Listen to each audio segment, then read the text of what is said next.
tous les animaux fuient à l'approche de la colonie.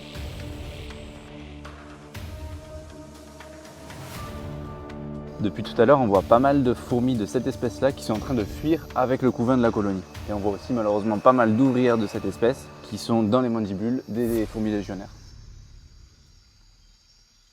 D'habitude, chez la plupart des espèces de fourmis, la reine, qui est fécondée lors de l'essaimage, va creuser une galerie et fonder sa colonie et ne jamais revoir la lumière du soleil. Chez cette espèce, au contraire, la reine va être en mouvement perpétuel et va bivouaquer au rythme de la colonie.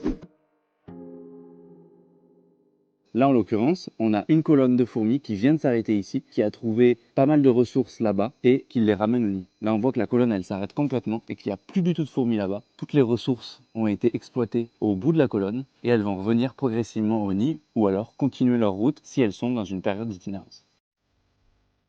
C'est en observant ces multitudes d'individus agissant collectivement pour ne former qu'une masse gloutonne et collectant toutes les ressources sur leur passage que le terme de superorganisme prend alors tout son sens.